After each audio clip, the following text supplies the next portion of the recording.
Hello दोस्तों, कैसे हो आप लोग। तो दोस्तों कैसे हो एक बार मुझे बता दो चैट बॉक्स में। तो चलिए शुरू करते हैं। आज का हमारा जो टॉपिक है दोस्तों वो है टाइप्स ऑफ सिक्योरिटी। हालांकि एक वीडियो इससे पहले भी अपलोड की गई थी लेकिन उसमें कुछ डिफॉल्ट था, इस वजह से हम ये वीडियो वापस बना रहे हैं आप लोगों के लिए दोस्तों। तो चलिए शुरू करते हैं। टाइप्स ऑफ सिक्योरिटी हमने पढ़ लिया भैया कि इंपॉर्टेंस क्या है, इंपॉर्टेंस क्या है, सेक्रेटरी क्या होता है, ये सारी चीजें हमने पढ़ ली। अब ये बार हम पढ़ेंगे कि भाई टाइप्स ऑफ सेक्रेटरी क्या है। तो चलिए इससे पहले मैं बताऊं कि क्या है टाइप्स ऑफ सेक्रेटरी, उससे पहले मैं क्या चाहूंगा, मैं बस एक ही चीज चाहता हूं दोस्तों कि अपना प्यार दिखा दीजिए। कि वीडियो को लाइक नहीं किया है तो प्लीज वीडियो को लाइक करिएगा, चैनल सब्सक्राइब नहीं किया हो तो प्लीज चैनल सब्सक्राइब करिए और कमेंट सेक्शन में एक प्यारा सा कमेंट हमारे गिरी ट्यूटोरियल्स वॉइसर के लिए जरूर करिएगा दोस्तों।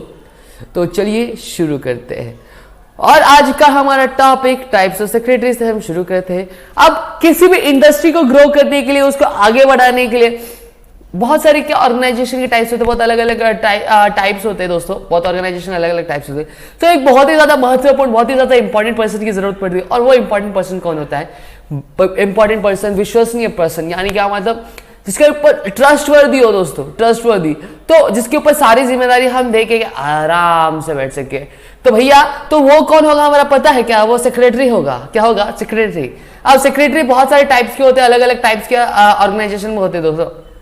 अब हर एक सेक्रेटरी हर एक अलग अलग ऑर्गेनाइजेशन में एक अलग तरह से उसकी रिस्पॉन्सिबिलिटी होती है या फिर एम्प्लॉयर के तरफ उसकी एक अलग रिस्पॉन्सिबिलिटी होती है। तो चलिए देखते हैं क्या है टाइप्स ऑफ सेक्रेटरीज। अब types of secretaries main divided into two types. First is personal secretary and second is institutional. अब पर्सनल सेक्रेटरी आया मतलब मेरा अकेले का सेक्रेटरी, भाई मैं बहुत बिजी रहता हूँ तो मेरा बाकी का जो काम कौन करेगा? मेरा सेक्रेटरी करेगा। समझ में आया कि मैं बहुत बड़ा डॉक्टर हूँ, बहुत बड़ा डॉक्टर हूँ, तो मेरे लिए कौन? मेरी असिस्टेंट रहेगी, वो मेरा क्या सारा काम बाकी का काम करेगी। इंस्टीट्यूशनल सेक्रेटरी कब होता है? जब भी कोई एक इंस्टीट्यूशन, क्या एक इंस्टीट्यूशन, एक ऑर्गेनाइजेशन, एक फर्म जब अपॉइंट करती है किसी भी सेक्रेटरी को तो उसे हम कहते हैं institutional secretary. Secretary of non profit association, secretary of cooperative society, secretary of joint stock company, secretary of government department, other body corporate दोस्तों, इन सबको हम क्या कहते हैं? इन सबको हम टाइप्स ऑफ सेक्रेटरीज में आता है दोस्तों। ठीक है, तो इतनी चीजें क्लियर, तो इतनी चीजें क्लियर है। तो सेक्रेटरी के आगे पर्सनल सेक्रेटरी के बारे में थोड़ा देखिए। अब जैसा मैंने कहा वैसे ही अब पर्सनल सेक्रेटरी यानी पर्सनल असिस्टेंट भी कह सकते हैं, बहुत ही ज्यादा पुराना टाइप का क्या सेक्रेटरी है दोस्तों। अब सेक्रेटरी किसके द्वारा अपॉइंट किया? एक बिजी इंडिविजुअल जो बहुत ही ज्यादा क्या व्यस्त हो, बहुत ही ज्यादा व्यस्त हो, जो वो इंडस्ट्रियलिस्ट हो सकता है, बिजनेसमैन हो सकता है, एक प्रोफेशनल हो सकता है, या फिर जो कंडक्ट करते हैं करस्पॉन्डेंस और day to day routine duties. ठीक है, इतनी चीज समझिए आपको। अब आगे बढ़ेंगे। अब पर्सनल सेक्रेटरी क्या होता है दोस्तों? पता है कि नहीं पता है पर्सनल सेक्रेटरी क्या होता है? तो चलो बता देता हूं। अब पर्सनल सेक्रेटरी अपॉइंट किसके द्वारा किया जाता है? हमने जैसा पढ़ा कि पर्सनल सेक्रेटरी एक बहुत ही ज्यादा व्यस्त और महत्वपूर्ण इंसान के द्वारा क्या किया जाता है। अभी हमारे जैसे लोग एक असिस्टेंट नहीं कर सकते तो वो सेक्रेटरी नहीं कर सकते। अभी आपको कोई जरूरत है क्या सेक्रेटरी का? नहीं। अरे यार मैं बहुत बिजी रहता हूँ मेरा होमवर्क में, तो मेरा बाकी का काम कौन करेगा? मैं खेलने में बहुत बिजी रहता हूँ तो मैं उसके लिए सेक्रेटरी अपॉइंट करूंगा? नहीं अपॉइंट करूंगा भाई, उसको पैसे भी देने पड़ती है, पगार भी देनी पड़ती है, पगार में कहां से लाऊंगा? तो इसीलिए कौन अपॉइंट करता है? एक डॉक्टर अपॉइंट करता है, एक लॉयर, इंजीनियर, सीए, एक्टर पता है कि नहीं पता है? हाँ, फिर पॉलिटिशियन, फिर लीडर, फिर मिनिस्टर। अब क्वालिफिकेशन क्या होती है दोस्तों? एक पर्सनल सेक्रेटरी के क्या कोई स्पेसिफिक क्वालिफिकेशन नहीं होती, हाँ, लेकिन दोस्तों उसका एक ग्रेजुएशन डिग्री होना चाहिए। मतलब 12वीं के बाद उसने क्या कोई भी एक अच्छा खासा कोर्स किया होगा, वो गुड कमांड ओवर लैंग्वेज, मतलब लैंग्वेज पे अच्छा खासा क्या कमांड होना चाहिए। ये नहीं कि आधा इंग्लिश आधा हिंदी होना चाहिए। समझ में आ रहा है दोस्तों? तो अच्छी लैंग्वेज में कमांड होना चाहिए, जो भी लैंग्वेज आती रहेगी। ठीक है, अब साथ ही साथ मॉडर्नाइजेशन का जमाना है तो कंप्यूटर और इंटरनेट स्किल नहीं आएगा तो कैसे चलेगा? वो भी आना जरूरी है।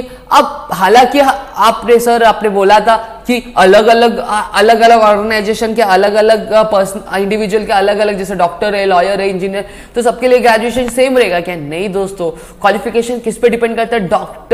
डॉक्टर है तो उसको मेडिकल फील्ड की थोड़ी बहुत नॉलेज होनी चाहिए। लॉयर है तो लॉयर को एक ऐसे पर्सन की, एक ऐसे इंसान की जरूरत होगी जिसको क्या लॉ का थोड़ा बहुत नॉलेज होगा। समझ में आया क्या? तो ये डिपेंड किससे करता है? Requirement of employers profession.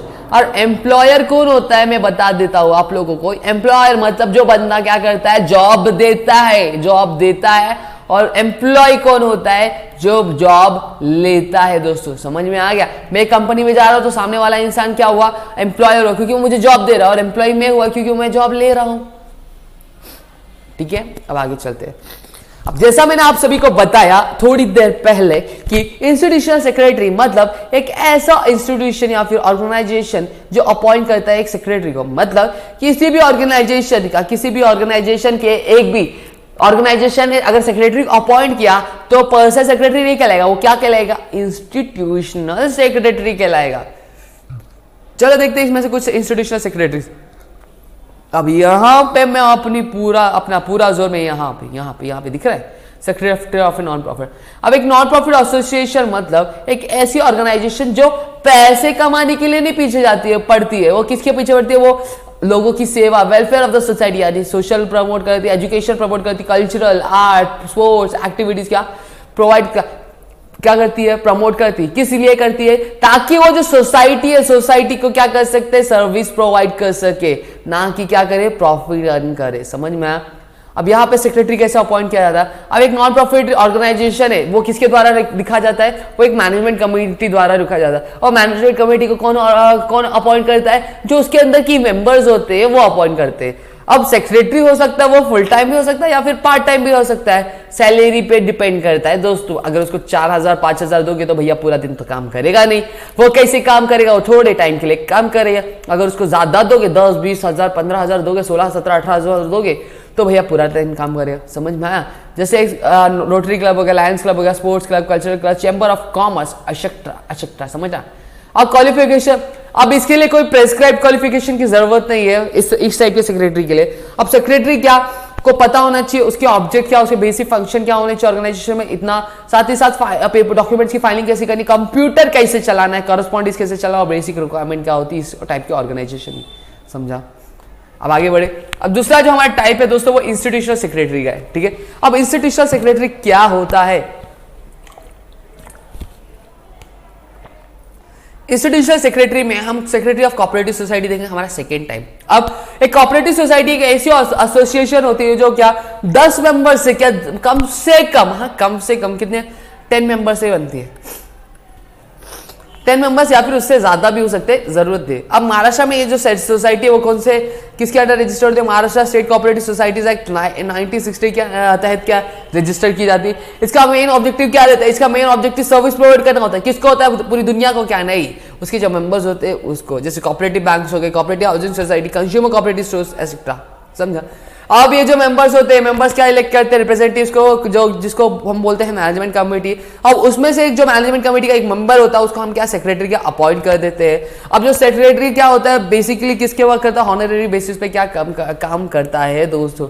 अब लार्ज स्केल कोऑपरेटिव ऑर्गेनाइजेशन होगा तो सेक्रेटरी क्या फुल टाइम एम्प्लॉय क्या सैलरी बेसिस पे क्या अपॉइंट किया जाता है। अब क्वालिफिकेशन क्या होती है? अब सेक्रेटरी जो होता है कोऑपरेटिव सोसाइटी का, उसका क्या, उसकी कोई स्पेसिफिक क्वालिफिकेशन नहीं होती है। अब सेक्रेटरी के पास क्या अच्छा नॉलेज होना चाहिए किसका? कोऑपरेटिव सोसाइटीज एक्ट का, और कम से कम क्या ग्रेजुएट होना चाहिए दोस्तों। ठीक है, आगे बढ़ो। अब इंस्टीट्यूशनल सेक्रेटरी, आज जो सेक्रेटरी होता है जॉइंट स्टॉक कंपनी का। कौन सी कंपनी का? जॉइंट स्टॉक कंपनी का। ठीक है, अब जॉइंट स्टॉक का कंपनी एक ऐसी ऑर्गेनाइजेशन है जो कि कंसिडर की जाती है बहुत ही ज्यादा क्या सुटेबल और बिजनेस को ऑर्गेनाइज, बिजनेस एक्टिविटीज के एक बड़े पैमाने में यानी लार्ज स्केल पे क्या करने के लिए दोस्तों। और कंपनी का जो सेक्रेटरी होता है वो एक की ऑफिसर यानी बहुत ही महत्वपूर्ण क्या ऑफिसर होता है कंपनी का। और सेक्रेटरी बहुत ही ज्यादा इंपॉर्टेंट रोल प्ले करता है क्या मॉडर्न बिजनेस ऑर्गेनाइजेशन में। अब अपॉइंटमेंट कैसी होती है? कंपनी सेक्रेटरी अपॉइंट कब किया जाता है? कंपनी के शुरुआत से ही, ताकि वो सारे जो एस्पेक्ट है बिजनेस के उसको देख सके।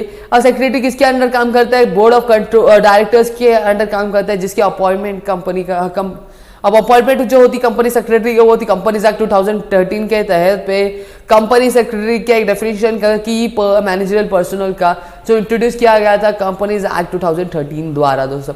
अब qualification as per section 203 companies act 2013 एक कंपनी सेक्रेटरी का ये बहुत ही ज्यादा महत्वपूर्ण है कि वो किसका मेंबर हो? कंपनी सेक्रेटरीज ऑफ इंडिया का यानी ICSI का क्या मेंबर हो दोस्तों। ठीक है, इतनी चीजें समझ गई क्या आप लोगों को?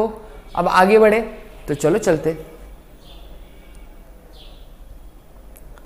इंस्टीट्यूशनल सेक्रेटरी, आज जो सेक्रेटरी होता है गवर्नमेंट डिपार्टमेंट का गवर्नमेंट डिपार्टमेंट का जो सेक्रेटरी होता है, ऐसे सेक्रेटरी होते हैं जो बहुत सारे अलग अलग मिनिस्टर्स के अंदर क्या काम करते हैं, चाहे वो स्टेट गवर्नमेंट हो या सेंट्रल गवर्नमेंट हो। अब इसकी जो अपॉइंटमेंट होती है वो क्यों जाती है, गवर्नमेंट ऑफ इंडिया और स्टेट गवर्नमेंट या सेक्रेटरी को एक एडमिनिस्ट्रेटिव हेड होता है कि हम किसी भी मिनिस्ट्री या फिर डिपार्टमेंट का, ठीक है। अब यूनियन और स्टेट गवर्नमेंट्स की जो सेक्रेटरीज होते हैं बहुत ही ज्यादा, वो हेड की पोजीशन क्या हेड की पोजीशन लेते हैं अलग अलग डिपार्टमेंट, जैसे finance secretary, defence secretary, home secretary. Qualification क्या, अब सेक्रेटरी भाई आपको गवर्नमेंट सेक्रेटरी बनना है तो आपके पास कम से कम ग्रेजुएशन डिग्री होनी चाहिए। अब सेक्रेटरी को कम से कम साथ ही साथ क्या CSC पास यानी सिविल सर्विस एग्जामिनेशन पास करना रहना चाहिए। और बता दूं पब्लिक, और ये जो एग्जाम होता है ना दोस्तों, पब्लिक सर्विस कमीशन द्वारा क्या किया जाता है दोस्तों, और वो साथ ही साथ क्या होता है, एक इंडियन एडमिनिस्ट्रेटिव यानी एक IAS ऑफिसर बन जाता है दोस्तों, ठीक है। तो इतनी चीजें क्लियर हो गई सबको, आई होप आपको इतनी चीजें क्लियर, अगर क्लियर हुई है दोस्तों तो प्लीज वीडियो को लाइक कर देना, चैनल सब्सक्राइब कर देना और कमेंट सेक्शन में एक प्यारा सा कमेंट हमारे ग्रेट ट्यूटोरियल्स बॉयज के लिए जरूर कर देना दोस्तों।